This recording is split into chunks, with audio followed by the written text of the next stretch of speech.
For children everywhere, Santa Claus is synonymous with Christmas and the magic of the holidays. But if you stop and think about it for a second, Santa goes from a jolly, magical old man into a seriously powerful guy. No one else on the planet could track the moral compass of every human being, command an army of workers to build brand name toys and gadgets, and then distribute those gifts to millions of children all in one night.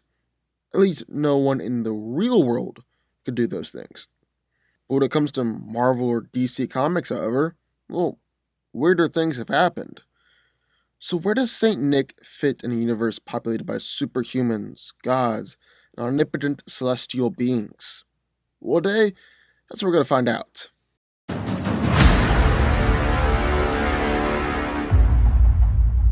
Now, in Marvel Comics, Santa's actually appeared quite a few times throughout the years.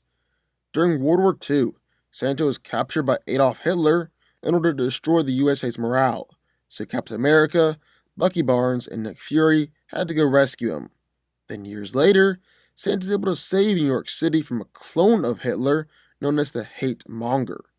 Deadpool was hired to kill him by a group of kids who didn't receive presents. Santa sold the North Pole to Hydra, and he's even used his knowledge of who's naughty and who's nice in order to team up with She-Hulk, become the world's greatest detective, Nick St. Christopher. However, probably Santa's most famous appearance may be in the 1991 Marvel Holiday Special, during the heyday of the classic X-Men. The story begins with the team using Cerebro to locate and recruit more mutants.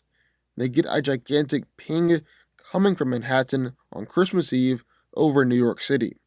In fact, it's said to be the most powerful mutant that Cerebro had ever registered. So, obviously, the X-Men dispatch a team in order to investigate.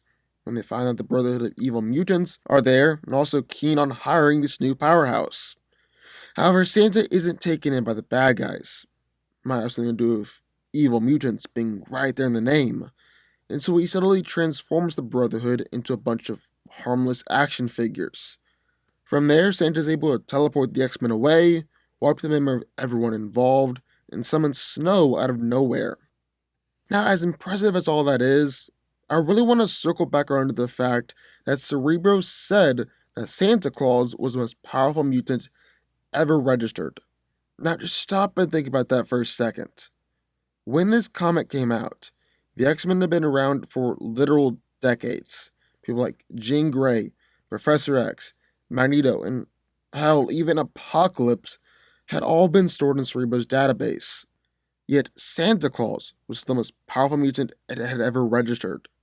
He's got a number of mutant or magical abilities, including immortality or longevity, ability to fit himself and others through any chimney, as well as levitate up chimneys, alter his appearance and the appearance of others, change the size of other objects, teleport himself and others across the world, generate snow, manipulate weather, and, of course, determine who's been naughty or nice. Marvel has even ranked Santa on their power grid. Turns out, he's as durable as Spider-Man and as strong as Captain America, though only on Christmas Eve. But more importantly, Santa's insanely fast, and he's even got energy powers on par with Thanos. Coincidentally, Santa's also got the Infinity Gauntlet before in an alternate universe, just like Thanos.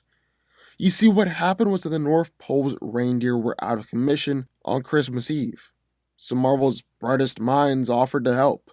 Not with hard work, their own blood and sweat, mind you, but by handing over the most powerful artifact in existence. And yeah, it does not go well. Now, granted, this Infinity Gauntlet that Santa was beaten with a snowball to the face. It's not as impressive as the Infinity Gauntlet Thanos, but impressive nonetheless. So then what about over in DC Comics? How powerful is Santa over there? Well, this version of Santa is a little bit more inconsistent, both in power and even in morality.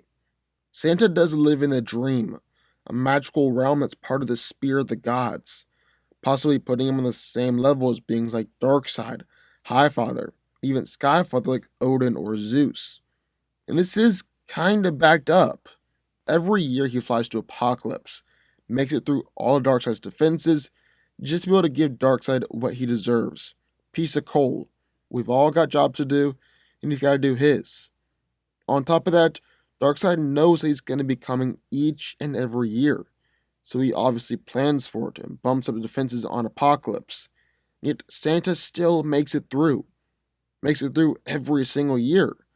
There's also a theory that since Santa lives in the dream and the spirit of the gods, it's possible he doesn't just deliver presents to every child on Earth, but delivers presents to every child on every Earth in the entire multiverse. And if that's the case, well, that means that his speed and his power is exponentially greater than you could ever imagine. But like I said, Santa is a little bit inconsistent in power over in DC. He lost a fight to Black Adam when Adam attacked him for not giving presents to the children in Kahndaq. Then, of course, there's an encounter with Lobo. Now, this is a kind of biased account of Santa, because it is Lobo, but it definitely didn't paint him as the jolly old gift giver, but rather as a merciless slave owner known as Chris Crusher Kringle. The Easter Bunny hired Lobo in order to assassinate Santa, and Lobo was only too happy to take on the job, leaving a bloody trail of destruction as he massacred dozens of elves across the North Pole. However, Santa proved to be more than just a fat old man in a fight, coming at Lobo with two sharpened shivs.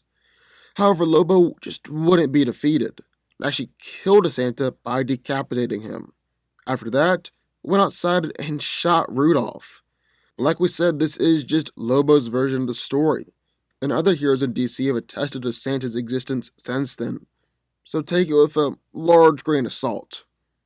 So, end of the day, Santa is easily one of the most powerful beings both the Marvel and DC universes, operating on Skyfather levels, and appearing to be just as powerful as beings like Thanos and Darkseid, which definitely does explain how Big Guy is able to travel all around the world, deliver presents to every boy and girl, all in one night.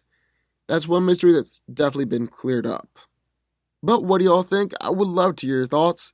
Sound off in the comments down below. Also, be sure the like button, the subscribe button, turn notifications, join the Fanco army, and I will see you next time.